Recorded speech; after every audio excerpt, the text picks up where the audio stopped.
안녕하십니까? 소쿨극장의 재미있고도 기이한 옛날 이야기 시간입니다. 오늘은 벼슬이 오를수록 점점 가난해진 조선 제11대 중종 임금 시절의 이상한 정승 이야기입니다. 구독과 좋아요 그리고 알람 설정 부탁드립니다. 재미있고도 좋은 글로 보답하겠습니다. 조선조 제11대 중종 임금 시절에 김정국이라는 정승이 있었다. 그는 부모로부터 물려받은 재산이 본래 많았는데 벼슬 사는 사람에게 재산이 많은 것은 결코 잘못된 것은 아니었다. 자기가 벌어서 모은 재산이든 물려받은 재산이든 벼슬하기 전의 재산은 사실 문제될 것이 별로 없었다.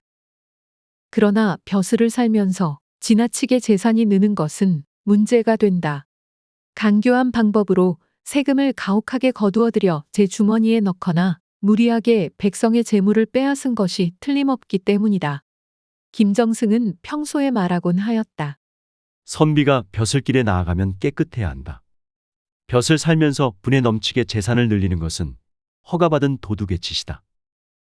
부귀영화를 한 사람이 다 누리면 안 된다. 재산이 많은데 지위까지 높고 귀하게 되어서 세상의 온갖 영광을 다 누리려고 하거나 지위가 높고 귀하면서 또 재산과 영광까지 누리려고 하거나 세상의 온갖 영광을 누리면서 더하여 벼슬을 살고 재산까지 늘리는 것은 선비가 할 행동이 아니다. 벼슬아치의 생활은 마치 이력편주를 타고 큰 바다를 항해하는 것과 같다. 조그마한 배의 나무판자 아래에는 그 깊이를 알 수 없는 시퍼런 바다가 있다. 아차, 처세를 잘못하면 그 바다에 빠지고 말 것이다. 벼슬아치가 쌀을 생산하느냐 아니면 고기를 잡느냐. 벼슬아치는 아무것도 생산하거나 잡지 않는다. 생산하고 잡는 사람은 농부이고 어부이다. 그들이 만들고 잡은 것을 얻어먹는 것이 벼슬아치다. 그러므로 늘 조심하여야 한다. 어느 날 그의 벼슬이 한 등급 오르자 김정승은 즉시 집을 줄였다. 이것을 본 부인이 말했다. 아니 집을 왜 줄입니까? 벼슬이 오르면 집을 늘리는 것이 인지상정인데 우리만 양심껏 살면 그만이지 집을 왜 줄입니까? 앞으로 찾아오는 손님도 많을 것인데. 벼슬이 오르면 봉급이 많아질 것이니 그 전보다 살기가 좀 편할 게 아니오. 게다가 집을 줄이면 관리하던 경비가 줄어드니 살림이 더 윤택해질 것이오. 손님이야 좁은 데서 맞이하면 어떻소? 좁은 데라도 정성만 있으면 되는 법. 따뜻하게 맞이하면 되지 않겠소? 부인이 입을 삐죽거렸으나 김공은 먼 산을 보며 불어모르는 체하였다. 김정승의 벼슬이 또 올랐다. 고맙게도 나같이 무능한 사람의 벼슬을 상감께서 또 올려주신다니 집을 또 줄여야겠군. 그러면서 식구들을 타일러서 집을 또 줄였다. 그런데 얼마 안 되어 벼슬이 또 올랐다. 그러자 집을 또 줄였다. 벼슬이 오를수록 집이 작아지니까 주변 사람들이 놀라서 말하였다.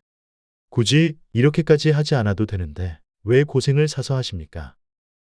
벼슬이 자꾸 오르니 어찌합니까? 백성들은 벼슬 사는 사람들이 행여 나랏돈을 횡령하지나 않나. 권세를 이용하여 재산을 늘리지나 않나.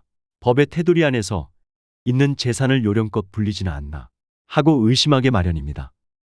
이것은 지극히 당연한 생각이니 그렇게 의심하는 백성들을 나무랄 수 없습니다. 벼슬 산다는 것 하나만으로도 존경을 받고 명예가 올라가니 재산이 조금 줄기로 뭐가 섭섭하겠습니까?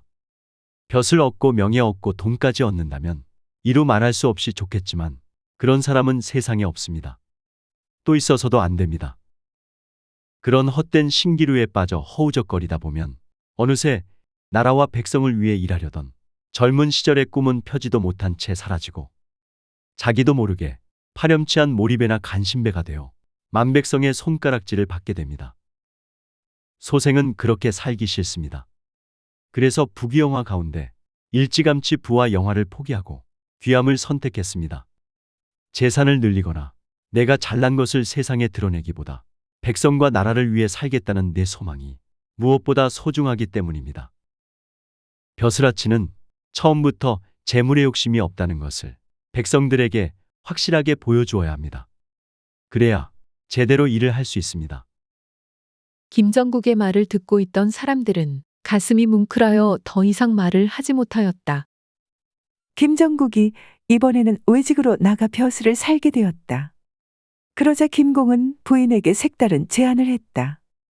이제까지는 집을 줄였으니 지금부터는 전답을 절반으로 줄입시다. 부인이 반대했다. 아니, 멀쩡한 논밭을 왜 줄입니까?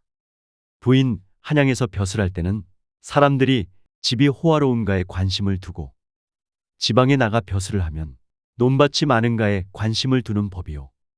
앞으로는 백성들과 직접 접촉하게 되니 조심해야 합니다.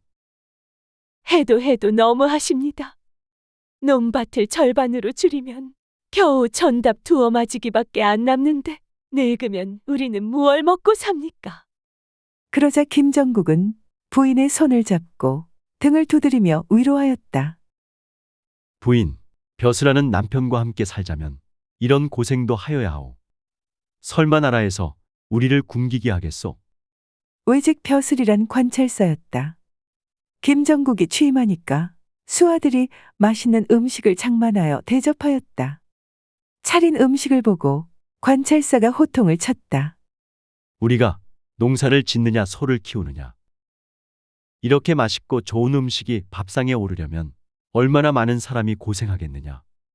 백성을 위한다는 관리가 백성을 고생시켜 가면서 맛있는 반찬을 먹겠느냐? 이 고장에서 나오는 소박한 반찬이면 족하니 이후부터는 따로 색다른 음식을 준비하지 말라.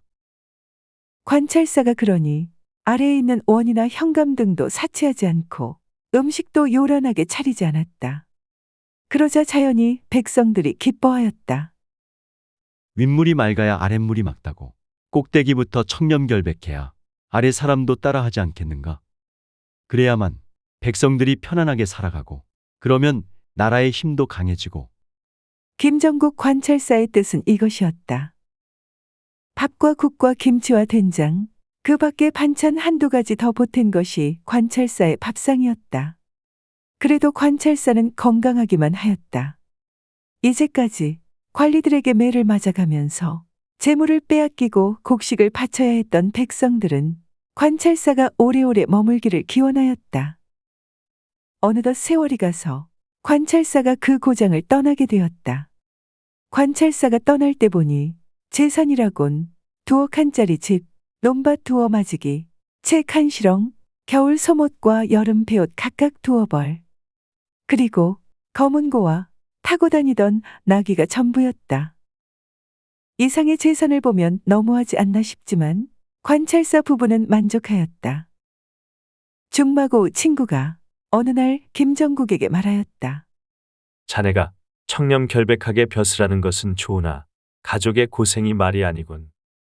남보다 잘 살지는 않더라도 이렇게 유별나게 가난하게 살려고 애쓸 것이야 없지 않은가. 글쎄, 자네 말도 맞네만.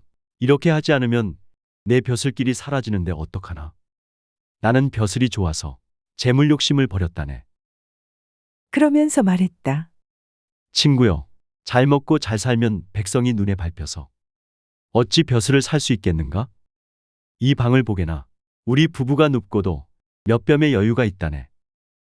저 논에는 곡식이 자라고 있어서 겨울 지낼 걱정은 면하게 되었고 밥그릇에는 아침에 먹다 남겨둔 점심이 있다네. 봉급 때가 되면 나라에서 먹을 것을 주니 또한 걱정이 없다네. 땅이 있고 옷이 있고 밥이 있고 거기다가 책과 가야금이 있고 게다가 나를 걱정해주는 자네 같은 친구까지 있으니 이만하면 한 세상 만족한다네. 내가 태평하면 백성과 나라가 태평하고 나라와 백성이 태평하면 나 또한 태평한 법. 친구여, 잘 먹고 잘 살면서 벼슬을 어찌 산다는가. 이만하면 한 세상 만족한다네.